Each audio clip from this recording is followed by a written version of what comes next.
Hello every student, welcome back to my YouTube channel. आज मैं आप सभी लोगों के लिए लेकर हूँ लेसन थ्री देखिए क्या है दो चर वाले रैखिक समीकरण युग्म।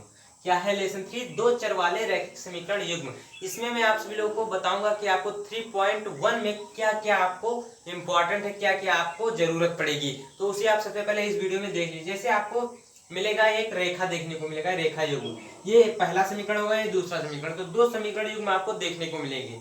उसमें आपको कहेगा कि बताइए यह सिद्ध कीजिए यह संपाती है, या सिद्ध कीजिए असंगत हल है, या सिद्ध कीजिए संगत हल है, या सिद्ध कीजिए अपरिमित यानी अनेक हल है, या अद्वितीय हल है, या कोई हल नहीं है। इसी प्रकार आपको क्वेश्चन पूछा जाएगा, सिद्ध करने को कहा जाएगा। आलेखीय विधि से कहेगा और फिर गणितीय निरूपण से कहेगा। दो प्रकार से आपको क्वेश्चन पूछा जाएगा।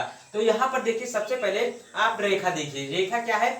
a1x plus b1y plus c1 बराबर 0। अब a1 b1 c1 ये क्या है? तो a1 है जो x का गुणांक, जैसे आपको 4x स्क्वायर कहीं मिलता है तो 4 जो है ये a1 है। अगर दूसरा समीकरण है उसमें जैसे 2x स्क्वायर लिखा तो a2 जो है वो क्या है? 2 है। इसी प्रकार प्लस 2y है तो ये b1 है। इसी प्रकार आता है c1। c1 क्या होता है? जो अचर राशि यानी 5 जैसे लिखा है तो ये अचर राशि जो होता है वो c1। इसी प्रकार दूसरे समीकरण में अचर राशि होगी वो c2 हो जाएगी। तो इस प्रकार a1 b1 c1 यानी a1 b, सबसे पहले आपको समीकरण देखना है। उसके बाद a1 b1 c1 a2 b2 c2 को अलग करने हैं, यानी मान लिख लेना है a1 b1 का। उसके बाद आपको क्या करना है? अगर गणितीय निरूपण से कह रहा है तो a1 बटे a2 इक्वल टू b1 बटे b2 इज a1 बटे a2 is not equal to b1 बटे b2 अगर है तो आपका जो हल होगा वो अद्वितीय हल होगा, यानी केवल एक ही हल होगा। और जो ग्राफीय निरूपण होगा वो इस प्रकार, यानी दोनों रेखाएं कहीं किसी न किसी बिंदु पर काटती होंगी। अगर आपका a1 बटे a2 is not equal to b1 बटे b2 है तो आपका जो हल होगा वो क्या होगा? अद्वितीय हल होगा। और इसका जो ग्राफीय निरूपण होगा वो दोनों रेखाएं एक दूसरे को किसी बिंदु पर काटती होंगी।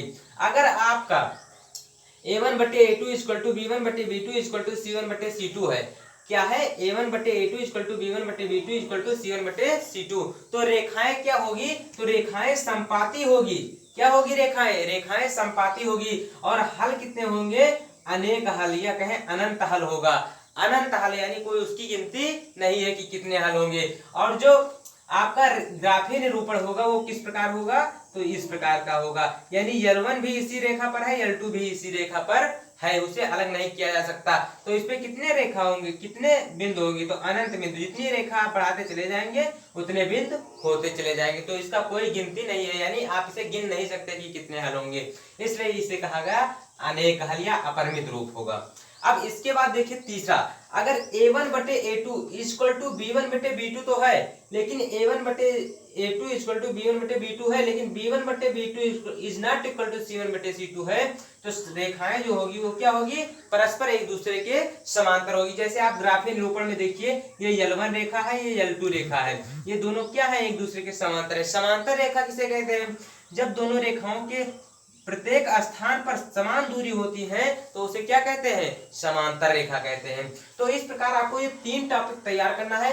यदि a1 बटे a2 is not equal to b1 बटे b2 होगा तो आपका जो रेखाएं होंगी वो प्रतिच्छेद करती हुई रेखाएं होंगी, यानी किसी एक बिंदु पर काटती हुई मिलेंगी। और उसके कितने हल होंगे? अद्वितीय हल, यानी केवल एक हल होंगे। और यदि अगर a1 बटे a2 is equal to b1 बटे b2 इक्वल टू c1 बटे c2 होंगी तो रेखाएं जो होगी वो क्या होगी? संपाती रेखाएं होंगी और इसके अनेक हल होंगे। और जो आपका ग्राफीय निरूपण होगा वो इस प्रकार का होगा।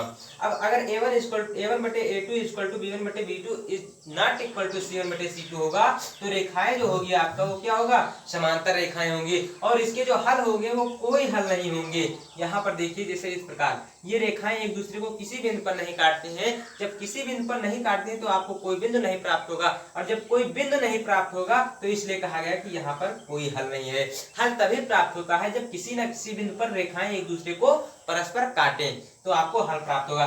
यानी पहले में आपको क्या होगा? अद्वितीय हल मिलेगा, दूसरे में क्या होगा? अनंत हल मिलेगा, तीसरे में क्या होगा? कोई हल नहीं होगा। तो इस प्रकार अगर आपको कहीं क्वेश्चन मिल रहा है, देखिए अब संगत और असंगत, एक बात और है, संगत और असंगत ये भी सिद्ध करने होगा। बताइए कि जांच कीजिए आलेखीय विधि से कि ये संगत है या असंगत है, या गणितीय निरूपण द्वारा जांच कीजिए। तो आपको क्या करना है? ये दो नियम अगर फॉलो करता है, ये दोनों पहला और दूसरा नियम अगर फॉलो करता है तो वो क्या होगा? संगत होगा। संगत होगा। अगर पहला और दूसरा नियम फॉलो करता है तो संगत होगा, अगर तीसरा नियम फॉलो करता है तो असंगत होगा। क्या होगा? असंगत।